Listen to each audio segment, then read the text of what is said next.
money was supposed to have been one of the great advantages of incumbency for President Donald Trump, much as it was for President Barack Obama in 2012 and George W. Bush in 2004. After getting outspent in 2016, Trump filed for re-election on the day of his inauguration, earlier than any other modern president, betting that the head start would deliver him a decisive financial advantage this year. It seemed to have worked. His rival, Joe Biden, was relatively broke when he emerged as the presumptive Democratic nominee this spring, and Trump and the Republican National Committee had nearly $200 million cash advantage. 5 months later, Trump's financial supremacy has evaporated.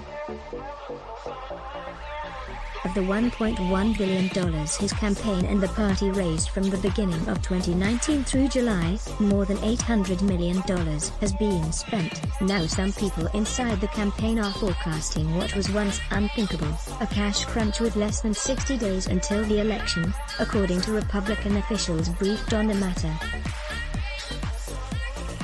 Brad Parscale, the former campaign manager, liked to call Trump's re-election war machine an unstoppable juggernaut. But interviews with more than a dozen current and former campaign aides and Trump allies, and a review of thousands of items in federal campaign filings, show that the president's campaign and the RNC developed some profligate habits as they burned through hundreds of millions of dollars. Since Bill Stepien replaced Parscale in July, the campaign has imposed a series of belt-tightening measures that have reshaped initiatives, including hiring practices, travel and the advertising budget. Under Parscale, more than $350 million, almost half of the $800 million spent, went to fundraising operations. As no expense was spared in finding new donors online, the campaign assembled a big and well-paid staff and housed the team at a cavernous, well-appointed office in the Virginia suburbs. Outsized legal bills were treated as campaign costs, and more than $100 million was spent on a television advertising blitz before the party convention, the point when most of the electorate historically begins to pay close attention to the race. Among the splashiest and perhaps most questionable purchases was a pair of Super Bowl ads the campaign reserved for $11 million, according to advertising analytics, more than it has spent on TV in some top battleground states, a vanity splurge that allowed Trump to match billionaire Michael Bloomberg's buy for the big game. Critics of the campaign's management say the lavish spending was ineffective. Trump enters the poll trailing in most national and battleground state polls, and Biden has surpassed him as a fundraising powerhouse, after posting a record-setting haul of nearly $365 million in August. The Trump campaign has not revealed its August fundraising figure. If you spend $800 million and you're 10 points behind, I think you've got to answer the question, what was the game plan? Said Ed Rollins, a veteran Republican strategist who runs a small pro-Trump super PAC, and who accused Parscale of spending like a drunken sailor. I think a lot of money was spent when voters weren't paying attention, he added. Parscale, who is still a senior advisor on the campaign, said in an interview that the Trump operation invested heavily in attracting donors to erase the large advantage that Democrats had built digitally after the Obama years. We closed that gap, he said, crediting early spending as the only reason Republicans are even close in terms of online fundraising. Nicholas Everhart, a Republican strategist who owns a firm specializing in placing political ads, said the $800 million spent so far shows the peril of starting a re-election campaign just weeks after winning. A presidential campaign costs a lot of money to run, Everhart said. In essence, the campaign has been spending non-stop for almost 4 years straight. Reigning in the budget at the top of the whiteboard in Stepien's office are the latest numbers on the campaign budget, and Stepien has instituted a number of changes since he was promoted from deputy campaign manager. A proposal to spend $50 million in costs related to coalitions groups was cast aside. An idea to spend $3 million for a NASCAR car bearing Trump's name was discarded. The number of staff members allowed to travel to events has been pared back to avoid what one senior campaign official described as sponsoring vacations. Trips aboard Air Force One, popular because they enable aide to get face time with the president, but which have to be compensated by the campaign, have been slashed. "The most important thing I do every day is pay attention to the budget," Stepien said in a brief interview. He declined to discuss budget specifics but said the campaign had enough funds to win. Most visibly, the Trump campaign slashed its August television spending, mostly abandoning the airwaves during the party conventions. In the last 2 weeks of the month, Biden's campaign spent $35.9 million on television, compared with $4.8 million for Trump, according to advertising analytics. "We held on to cash to make sure that we'll have the firepower that we need for the fall," said Jason Miller, a senior Trump strategist, who contended that airing ads during the conventions would prove a waste for Biden. "We want to make sure that we're saving it for when it really matters, when it's going to move the needle." Miller defended spending money on television ads earlier this spring and summer, calling it a tough decision necessary to keep Trump competitive as the nation suffered through a pandemic and its economic fallout. "We had to claw our way back," he said. One of the reasons Biden was able to wipe away Trump's early cash edge was that he sharply contained costs with a minimalistic campaign during the pandemic's worst months. Trump officials derisively dismissed it as his basement strategy, but from that basement Biden fully embraced Zoom fundraisers, with top donors asked to give as much as $720,000.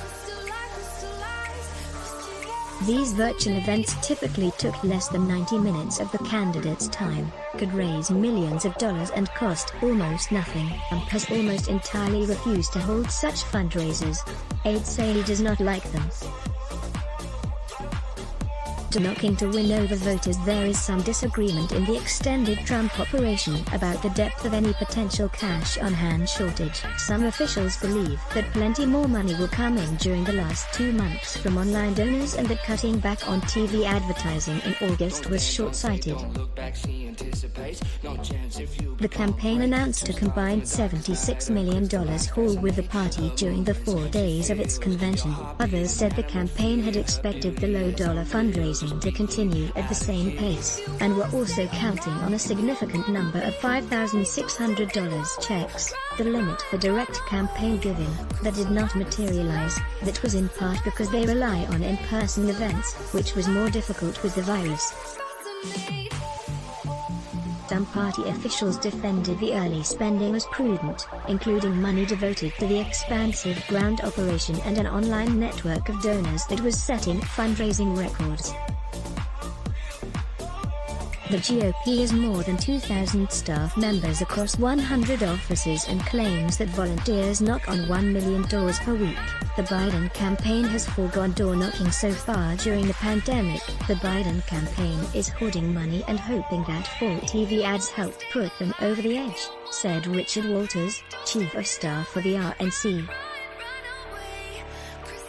But when a state comes down to 10,700 votes like Michigan did in 2016, we think that direct voter contact, those millions of door knocks and phone calls we make each week, is going to be critical. Many of the specifics of Trump's spending are opaque.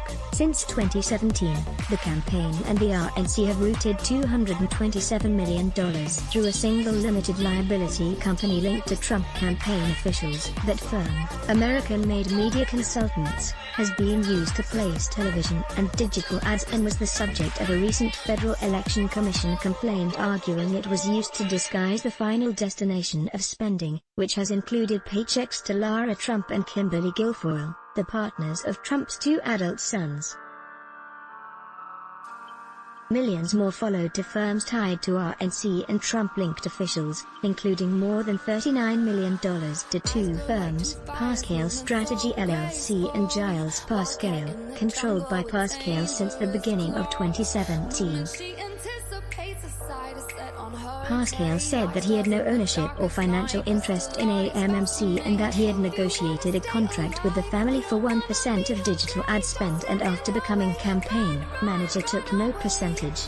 You have to spend money to make money. There is little question that Pascal helped the Trump campaign construct an unparalleled Republican operation to lure small donors online. He directed a 9-figure investment in digital ads and list building that appears to have largely paid for itself. Some of the president's advisors believe it will continue to pay great dividends in the final weeks, pointing to the $165 million raised by the president and his party in July, more than any month in 2016. You have to spend money to make money, explained Reuters, the RNC chief of staff.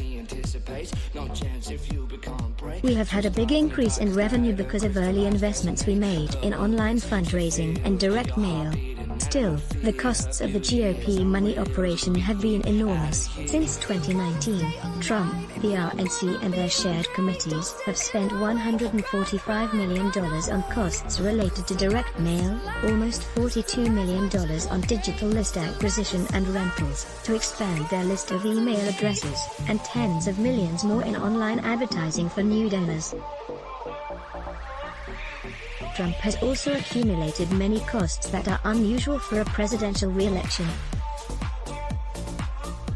Republicans, for instance, have been saddled with extra legal costs, more than $21 million since 2019, resulting from investigations into Trump and, eventually, his impeachment trial. The RNC also paid a large legal bill of $666,666.67 to Reuters News and Media at the end of June. Both Reuters and the RNC declined to discuss the payment. It was labeled legal proceedings, IP resolution, suggesting it was related to a potential litigation over intellectual property. There have been other squandered costs driven by Trump's sometimes mercurial desires. He switched his convention plans twice, incurring many expenses along the way. In July, for instance, the RNC made a $325,000 payment to the Ritz-Carlton Amelia Island near Jacksonville for the convention that never happened there. The party is not expected to get that money back. Let's block ads. Why? Show your love for him. Click the link in description. Thanks for watching.